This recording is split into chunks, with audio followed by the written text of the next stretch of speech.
At today's press conference, we will hear from Governor Cox, FBI Director Kash Patel, and Sheriff Mike Smith.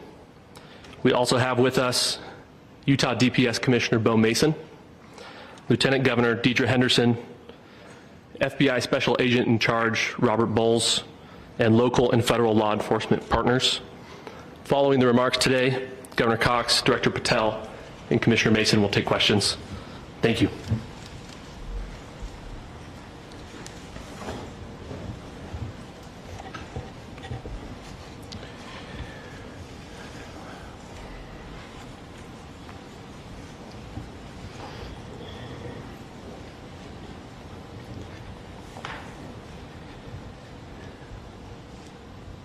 Good morning, ladies and gentlemen. We got him. On the evening of September 11th, a family member of Tyler Robinson reached out to a family audio friend capture, who not contacted registered. the Washington County Sheriff's Office with information that Robinson had confessed to them or implied that he had committed the incident. This information was relayed to the Utah County Sheriff's Office and scene investigators at Utah Valley.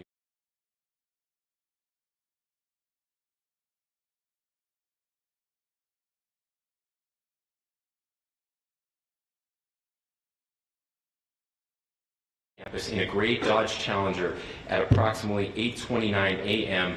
on September 10th, in which he is observed on video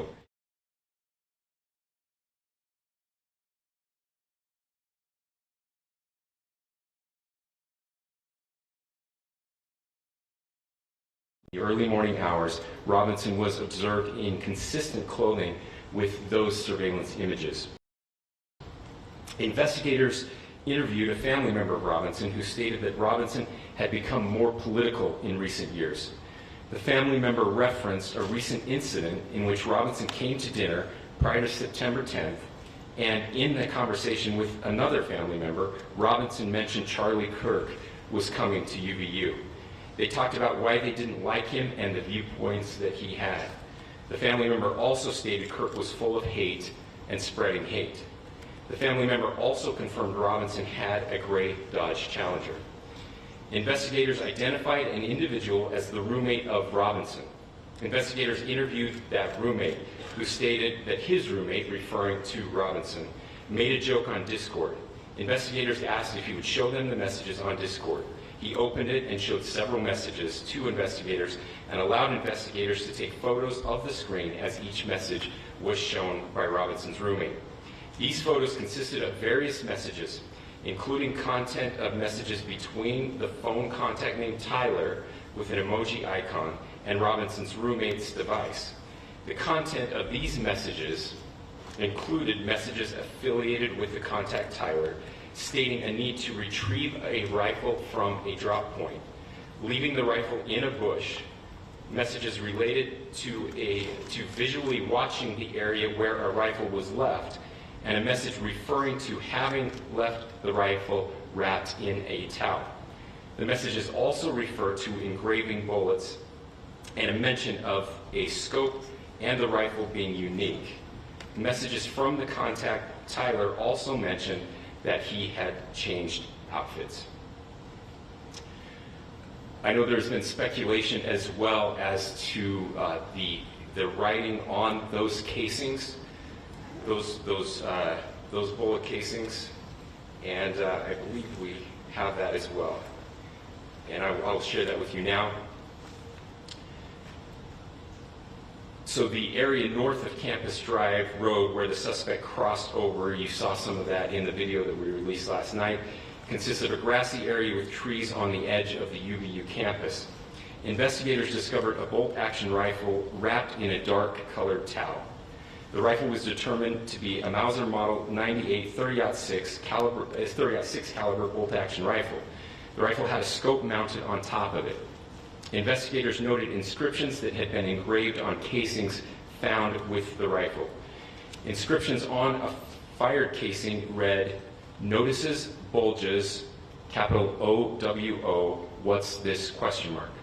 Inscriptions on the 3 unfired casings read, "Hey fascist, exclamation point, catch, exclamation point."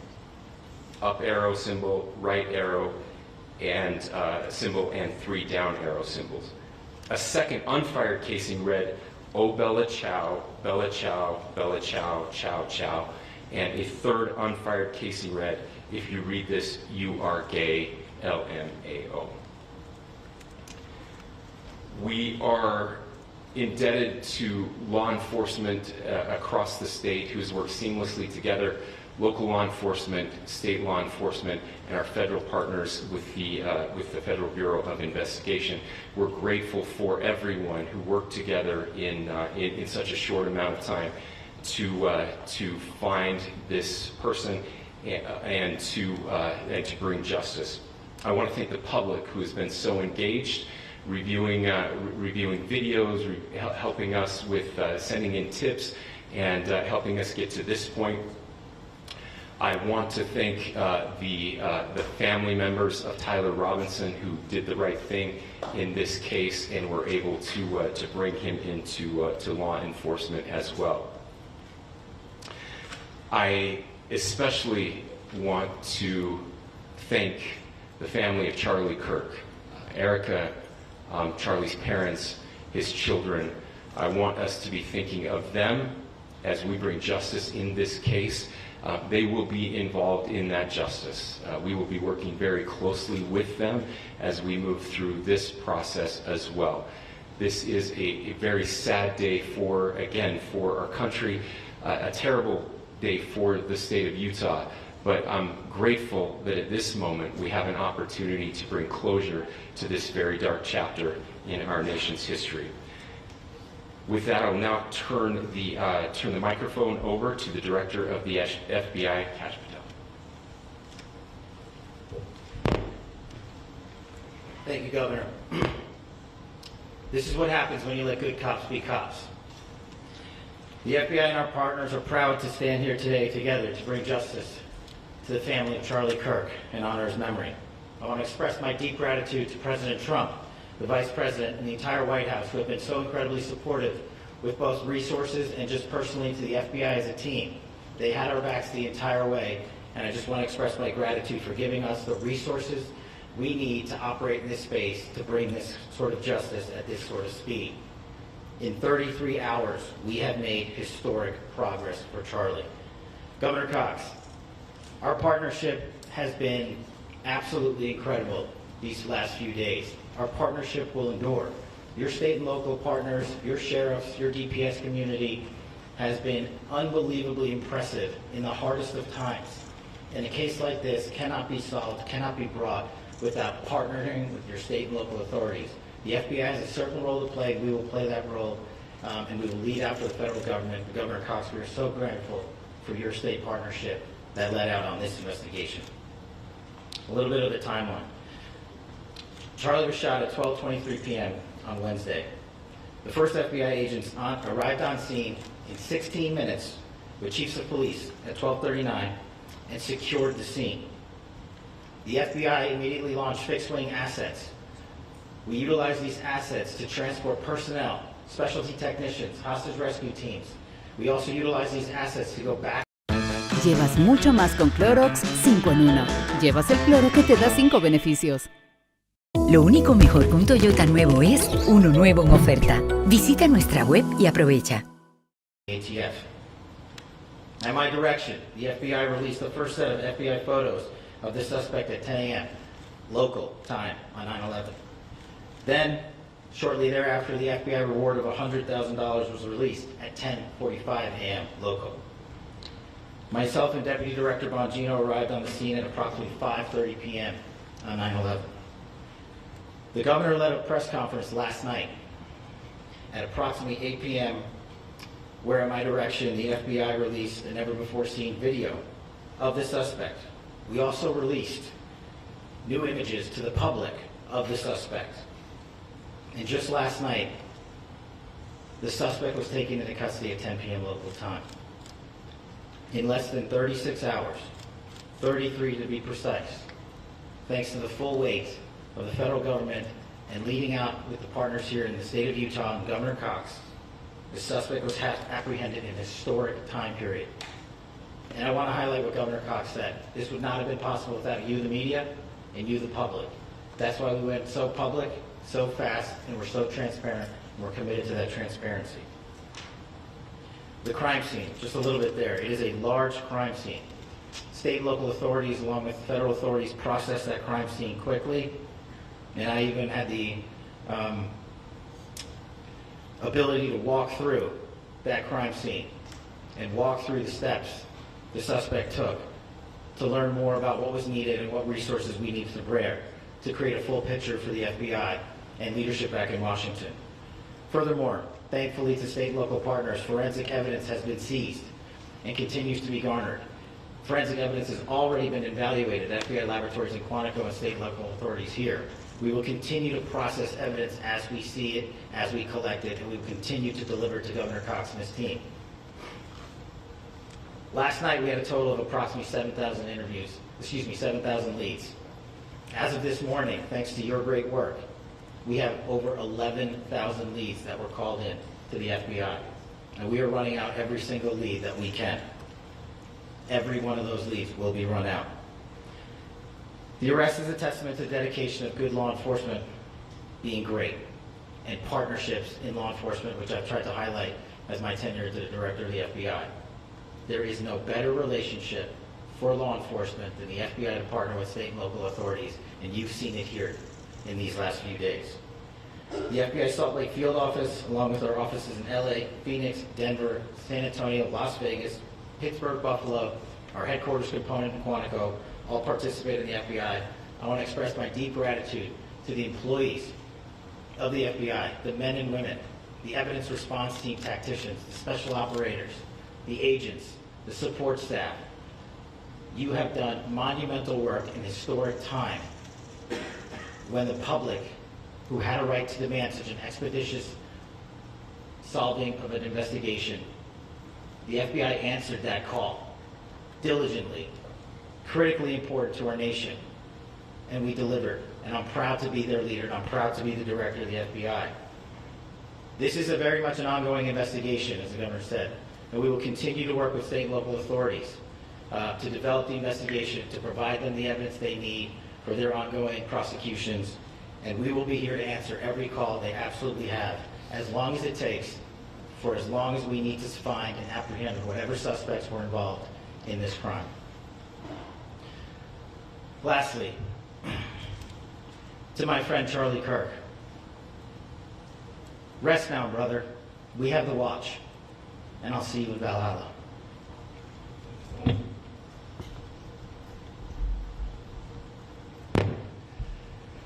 Thank you, and good morning. I would just like to take a few minutes as the sheriff to express my gratitude for everybody who has played a part in this investigation. As you know, it's been a vast, a complicated, and a very, very fast-paced investigation. You're looking at people standing up here who are running on, if they got an hour's sleep in the last couple of days, they're probably lucky. It has been very taxing. It has been so impressive, speaking on behalf of the local law enforcement, to see the cooperation that we've seen in this type of case. Across the state, sheriffs, chiefs, our state partners have stepped up and have come to the call on anything that we needed. Our county chiefs have been phenomenal. Our Utah County Attorney, Jeff Gray, who's standing up here with us, has been phenomenal in leading us through this investigation.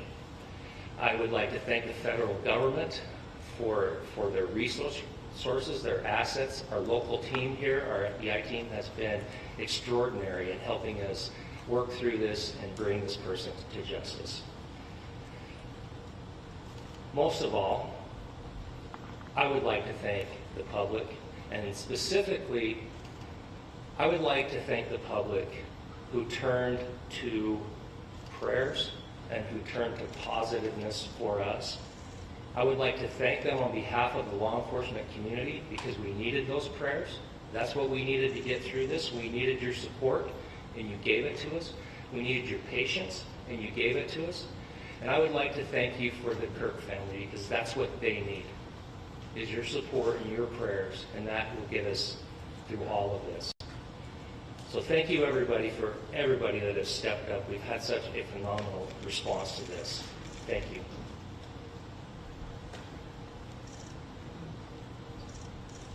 I also want to give a special thanks to the Attorney General and the Department of Justice. Their unwavering support and their commitment to justice is shown true here. And without AG Bondi and Deputy Attorney General Todd Blanche and the resources they brought to bear, we would not have been able to complete our mission. And I just want to say special thanks. It's an honor to be a part of the Department of Justice. Thank you again to our incredible law enforcement team who has worked so hard. Sheriff, I got a solid 90 minutes last night, so I'm probably the most well-rested person up here. Ladies and gentlemen, I get the microphone, so I hope you'll permit me a moment just to share a few more thoughts about where we are and how we got here, and maybe a little bit of where we go from here. I don't want to get too preachy, but I think it's important that we, with eyes wide open, understand what's happening in our country today. I've heard people say, well, why are we so invested in this? There's violence happening all across our country, and violence is tragic everywhere, and every life taken is a child of God who deserves our love and respect and dignity. This is certainly about the tragic death, political assassination of Charlie Kirk. But it is also much bigger than an attack on an individual. It is an attack on all of us. It is an attack on the American experiment. It is an attack on our ideals. This cuts to the very foundation of who we are, of who we have been, and who we could be in better times. Political violence is different than any other type of violence for lots of different reasons. One, because in the very act that Charlie championed of expression, that freedom of expression that is enshrined in our founding documents, in having his life taken in that very act, makes it more difficult for people to feel like they can share their ideas, that they can speak freely. We will never be able to solve all the other problems, including the violence problems that people are worried about, if we can't have a clash of ideas safely and securely. Especially those ideas with which you disagree. That's why this matters so much. Over the last 48 hours, I have been as angry as I have ever been, as sad as I have ever been. And it was, as anger pushed me to the brink, it was actually Charlie's words that pulled me back. I'd like to share some of those, and specifically right now, if I could, I need to talk to the young people in our state, in my state, and all across the country. As President Trump reminded me, he said, you know who really loved Charlie? The youths. He's right. Young people loved Charlie, and young people hated Charlie. And Charlie went into those places anyway. And these are the words that have helped me. Charlie said, when people stop talking, that's when you get violence. He said, the weak can never forgive. Forgiveness is the attribute of the strong. The only way out of the labyrinth of suffering is to forgive. Welcome without judgment, love without condition, forgive without limit. He said, always forgive your enemies. Nothing annoys them so much. A few months ago, I referenced this last night, Charlie posted to social media, when things are moving very fast and people are losing their minds, it's important to stay grounded. Turn off your phone, read scripture, spend time with friends, and remember, internet fury is not real life. It's going to be okay. He again said, when you stop having a human connection with someone you disagree with, it becomes a lot easier to commit violence. He said, what we as a culture have to get back to is being able to have a reasonable agreement, where violence is not an option. Now, again, to my young friends out there, you are inheriting a country where politics feels like rage. It feels like rage is the only option. But through those words, we have a reminder that we can choose a different path. Your generation has an opportunity to build a culture that is very different than what we are suffering through right now. Not by pretending differences don't matter, but by embracing our differences and having those hard conversations. I think we need more moral clarity right now. I hear all the time that words are violence. Words are not violence. Violence is violence. And there is one person responsible for what happened here. And that person is now in custody and will be charged soon and will be held accountable. And yet, all of us have an opportunity right now to do something different. I want to thank my fellow Utahns. This bad stuff happens. For 33 hours, I was praying that if this had to happen here, that it wouldn't be one of us. That somebody drove from another state, somebody came from another country. Sadly, that prayer was not answered the way I hoped for. Just because I thought it would make it easier on us if we could just say, hey, we don't do that here.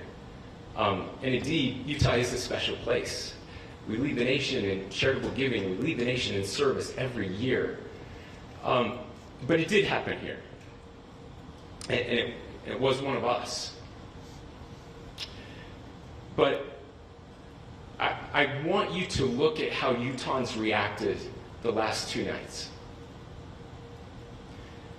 There was no rioting. There was no looting. There were no cars set on fire. There was no violence. There were vigils and prayers and people coming together to share the humanity. And that, ladies and gentlemen, I believe is the answer to this. We can return violence with violence. We can return hate with hate. And that's the problem with political violence, is it metastasizes. Because we can always point the finger at the other side. And at some point, we have to find an off-ramp, or it's going to get much, much worse. But see, these are choices that we can make. History will dictate if this is a turning point for our country. But every single one of us gets to choose right now if this is a turning point for us. We get to make decisions. We have our agency. And I desperately call on every American, Republican, Democrat, liberal, progressive, conservative, MAGA, all of us to please, please, please follow what Charlie taught me. I'll just conclude with words I share often from a friend and author, Yuval Levin, who was asked if he was optimistic about our country. And he said, I'm not optimistic. He said, I hate optimism. God, that sounds bad. But he said, optimism is a vice. It's this idea that good things are just going to happen. And he said, in the history of the world, good things have never just happened. He says, I'm not optimistic, but I am hopeful. And hope is the virtue that sits between the vices of optimism and pessimism. Hope is the idea that good things are going to happen because we can make them so. I still believe in our country. And I know Charlie Kirk believed in our country. I still believe that there is more good among us than evil. And I still believe that we can change the course of history. I'm hopeful because Americans can make it so. Ladies and gentlemen, we're happy to answer any questions you have. Governor, can you please speak to whether the suspect is speaking with authorities and his demeanor, Tyler Robinson, when he turned himself in? I cannot speak to that. Governor, how do you interpret his motivation? Governor, how do you interpret the engravings on the casing? Well, I will leave that up to you to interpret what those engravings mean. I think the clearest one that says "catch fascist," there's not, and by the way, that's like catch like a ball, catch this. I think that speaks for itself. Governor, so you talked about this level of hatred that this person expressed at a dinner. Beyond that, is there anything in your view that you've discovered that may have radicalized or changed him to prompt him to commit such a horrific act? There's nothing more that we can share at this time. Governor, you indicated that he had been communicating with a friend on Discord about the gun. Do you anticipate any more arrests? We do not at this time have any information that would lead to any additional arrests. Do you believe he acted alone? Yes, but the investigation is ongoing. Can you talk more about the family, what they had to say about the suspect? How he came into custody of police and where he is right now with drugs? Yes, so right now, Mr. Robinson has been booked into the Utah County Jail.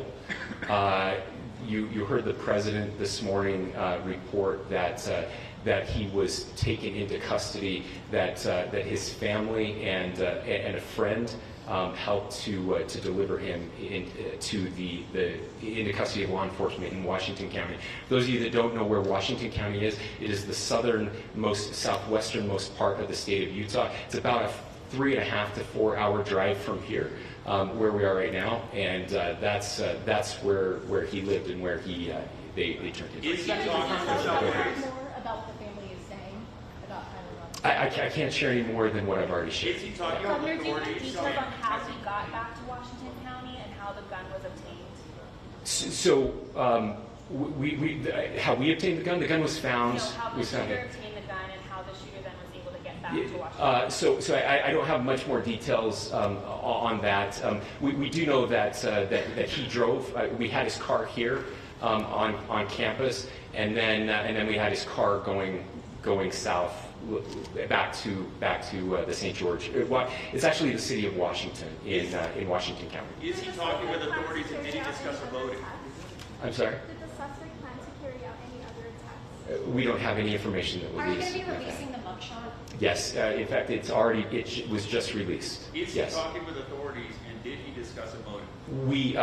I can't answer that right now. Can you clarify? You've spoken very eloquently about trying to reunite this country. Do you feel that this is a watershed in American history? I absolutely believe that this is a watershed in American history, yes. The question is what kind of watershed? And that chapter remains to be written. Is this the end of a dark chapter in our history or the beginning of a darker chapter in our history? Look, I mean, if you look at true political assassinations in this country of someone of this stature, this feels a lot like the late 60s. And having one so gruesomely displayed on camera in all of our hands and in all of our pockets, we are not wired as human beings biologically, historically. We have not evolved in a way that we are capable of processing those types of violent imagery. And by the way, we've seen another one with a gruesome stabbing very recently that went viral. This is not good for us. It is not good to consume. Social media is a cancer on our society right now. And I would encourage people to log off, turn off, touch grass, hug a family member, go out and do good in your community. That is happening, and it's happening organically right now. I had a friend in a small city in Utah who said, we're getting together, the Republicans and Democrats in my little town are getting together to have a discussion last night, just to find a way to find their better angels. So yes, this could be, I mean, again, you have to go back to JFK to have seen a video live of something like this happening. I wasn't born until 1975, but I know that things were really dark in the late 60s. Sorry to some of you. I know some of you were there. This is our moment. Do we escalate, or do we find an off-ramp? And again, it's a choice. It's a choice, and every one of us gets to make that choice. Two more questions right here. Could we clarify that the release of those enhanced images at 8 p.m., the timeline that Director Patel gave us, led to the arrest at 10 p.m.? Is there a direct connection between those two events? I cannot comment if there is a direct connection or not, but all I can say is that through some process, the family came to know that this had happened. One more thing, Governor. Could you just clarify the clothing issue you mentioned earlier? Was he changing outfits? Correct. Could you just clarify this? Yes. So when he's first spotted on campus, he has different clothing on, and then he changes clothing on the roof, and then changed back into that clothing at some point, so that when he was apprehended, when he was arrested, the clothing matched the clothing he had on before the shooting here at UVU. Last question here. You said that the suspect was from Utah. Can you kind of tell us a little bit more about where, and was he a student here at this university, and is there any history of mental illness? Yeah. So I don't have any information on the mental illness part. He was not a student here at UVU. He was living and had lived for a long time with his family in Washington County. Thank you, everyone, for your great work in getting this information out. I will just say, process-wise, this may be important. I know many of you aren't familiar with the process in Utah. I think it's important that you understand that. Basically, we have 3 days for charging documents to be filed. A CI will be filed. We'll have more information then, more detailed information as those charging documents are filed in preparation for a preliminary hearing. So 3 days. So we would anticipate then that early next week those charging documents will be filed. We will obviously be working. The county attorney will be working very closely with Mr. Kirk's family as those documents and decisions are prepared and made. Thanks, everyone.